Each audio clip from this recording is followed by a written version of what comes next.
तो आज हम बात करने वाले हैं कि चतुर्श्रेणी कर्मचारी की कटऑफ कितनी रह सकती है। साथ ही हम उन 5 बातों पर ध्यान देंगे जिसकी मदद से हम ये जान सकते हैं कि कटऑफ आके डिसाइड किस प्रकार की जाती है। ये वे 5 बातें जिससे हम अंदाज़ा लगा सकते हैं कि कटऑफ कितनी रह सकती है, ज़्यादा जाएगी, कम जाएगी, कितनी जाएगी। हम इन्हीं बातों के आधार पर पता लगा सकते हैं। और मैं आपको गारंटी देता हूँ कि ये वीडियो देखने के बाद आपको किसी और वीडियो को देखने की जरूरत ही नहीं पड़ेगी। तो चलिए शुरू करते हैं। हमारा पहला जो पॉइंट है वो है पदों की संख्या। देखिए, ये एक बहुत बड़ी वैकेंसी है। इसमें लगभग 54,000 पद हैं, जिसमें से 28,000 पद हुए टीएसपी के हैं और 5,500 पद टीएसपी के हैं। फिर इतनी बड़ी भर्ती आज तक आई नहीं है, इसलिए इस पर कट ऑफ मेरा लगाना बहुत ही मुश्किल हो रहा है।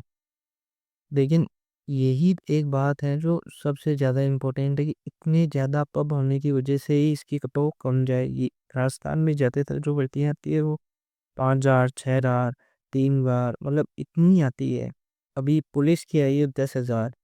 उससे पहले एलबीसी की 4,000 की समथिंग थी, पटवारी की 3700 की समथिंग थी, पशु परिचय की 6,000 की समथिंग थी। तो इतनी बड़ी वैकेंसी में कट ऑफ के नीचे जाने का सबसे बड़ा कारण ही ये है कि पोस्ट बहुत ज़्यादा है।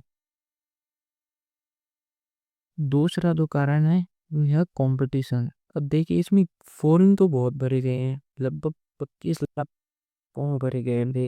और अटेंडेंस में इसमें बहुत रही, 85% की समथिंग रही, यानी लगभग 21 लोगों ने इसमें एग्ज़ाम दिया। लेकिन ध्यान देने वाली बात यह है कि 21 लाख लोगों ने एग्ज़ाम दिया, इसका मतलब ये नहीं है कि 21 लाख लोगों ने इसकी तैयारी की है। तैयारी कौन करता है? जो सीरियस स्टूडेंट होता है, ठीक है, जो पूरा सिलेबस 3 से 4 बार कंप्लीट करता है, इसके टेस्ट पे तैयारी हो, वो तैयारी करने वाले सीरियस स्टूडेंट में गिना जाता है। उन मान के चलिए ज़्यादा से ज़्यादा है ना 2 लाख स्टूडेंट। और हमारा जो तीसरा पॉइंट है वो है नॉर्मलाइजेशन। देखो, ये सबको डरा रहा है। बहुत सारे लोग नॉर्मलाइजेशन के नाम से डरे हैं, खास करके जो लोग पशु कल्चर का रुझान दे चुके हैं। देखिए, आपको डरने की बिल्कुल भी आवश्यकता नहीं है। इस बार पी फॉर्मूला यूज किया जाएगा। ठीक है, पहले जे फॉर्मूला यूज किया जाता था। अब पी फॉर्मूला का यूज कौन से एग्जाम में हुआ ने? वो थी अभी जेल प्रेरी की एग्जाम। जेल प्रेरी में पी फॉर्मूले से ही नॉर्मलाइजेशन किया गया था। और मैंने अपने दोस्त से पूछा था, उसने जेल प्रेरी का एग्जाम दिया था, उसके 321 नंबर थे और नॉर्मलाइजेशन के बाद उसके 320 हुए। बस इतना ही फर्क होगा, ए नंबर का फर्क। ठीक है। और जो बढ़े थे ना, उसने मुझे बताया 2 से 3 नंबर से ज्यादा किसी के नहीं बढ़े थे। तो आपको बढ़ने की जरूरत नहीं है। हालांकि ऐसा है कि सारी सिर्फ सेम नहीं होती, कुछ सिर्फ थोड़ी हार्ड होती है, कुछ सिर्फ थोड़ी इजी होती है। जैसे इसमें चौथी शिफ्ट मुझे हार्ड लगती, क्योंकि मेरे भाई का चौथे शिफ्ट में पेपर था और मैंने उसका पेपर देखा था, मतलब वो मिला रहा था तब देखा था उसमें। तो मुझे वाकई में वो हार्ड लगी नहीं। ऐसा नहीं है कि किसी के चौथी शिफ्ट में 60 आ रहे हैं और वो पांचवी शिफ्ट में होता है बस 100, इतना फर्क नहीं आता। इतना हो सकता है कि किसी की चौथी शिफ्ट में 80 आ रहे हैं ना, तो वो पांचवी शिफ्ट में होता तो 85 कर सकता था या 87 कर सकता था। इतना ही फर्क है, इससे ज़्यादा फर्क नहीं आता। तो नॉर्मलाइजेशन 4 से 5 नंबर का होगा, इससे ज़्यादा नॉर्मलाइजेशन नहीं आने वाला, तो दौड़ने की बिल्कुल भी आवश्यकता नहीं है। हमारा जो नेक्स्ट जो पॉइंट है वो है बड़ी वैकेंसीज का इम्पैक्ट। अब देखिए, राजस्थान में इस वक्त बहुत सारी वैकेंसीज एक साथ आई है। एग्री भी कंप्लीट हुई है, पटवारी का एग्ज़ाम लगा है, पुलिस का एग्ज़ाम लगा है, जलपरी का अभी रिजल्ट आया है, फिजिकल बाकी है, वीडियो का एग्ज़ाम आने वाला है। ठीक है, शिक्षक भर्तियाँ भी चल रही है, और भी जैसे पशु परिचर वालों ने भी ज्वाइनिंग की है। तो अब आप मानोगे नहीं, एलडीसी वाले बच्चे भी अभी मैं फोर्थ बोर्ड का एग्जाम दे रहे हैं। हमारे खुद का जानकारी में एक बच्चा है जो 138वीं रैंक लेके आया था एलडीसी में, और उसने भी फोर्थ ईयर का एग्जाम दिया है। क्यों? क्योंकि कहानी होता है कि जब तक राजस्थान में दोनों नहीं मिल जाती ना, तब पर वो एग्जाम देते ही रहते हैं। ठीक है।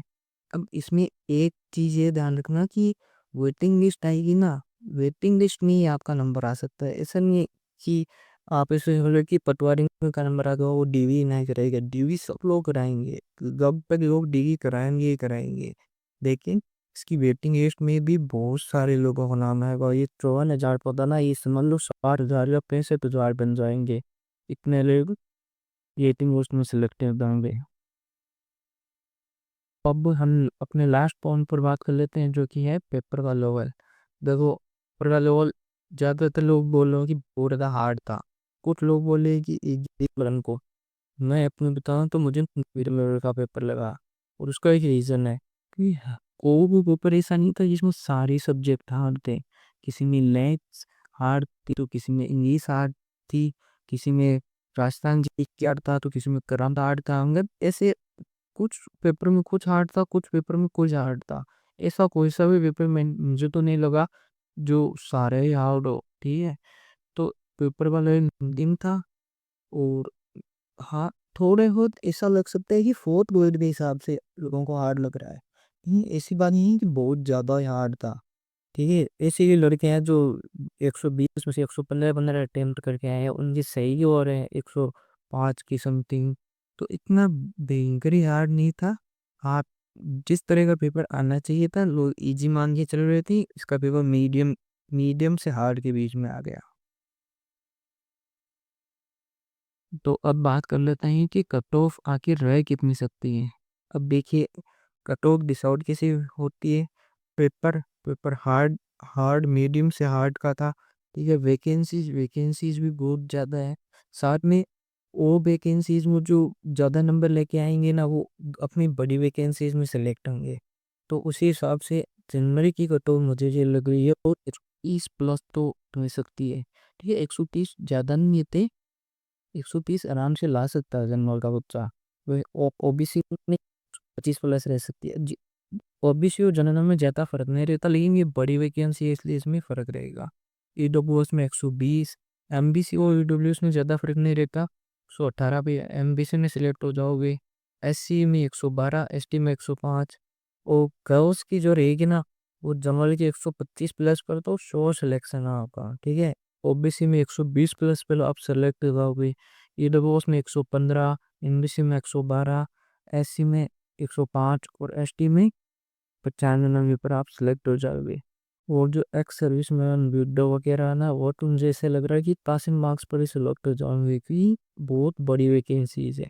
ठीक है, अब आपको क्या करना है, आपके जितने नंबर आ रहे हैं आपको कमेंट करना है। मैं कमेंट का रिप्लाई करूंगा। ठीक है, मैं 100% कमेंट का रिप्लाई करूंगा कि आपका सिलेक्शन होगा या नहीं होगा। बस आपको अपनी बाइक नहीं है और आप कौन सी कैटेगरी से हो, ये सब आपको लिखना है, आपके कितना नंबर आ रहे हैं। और यदि आपको एनालिसिस अच्छा लगा तो आप वीडियो को लाइक कर सकते हो, उनको सब्सक्राइब कर सकते हो। ठीक है, तो मैं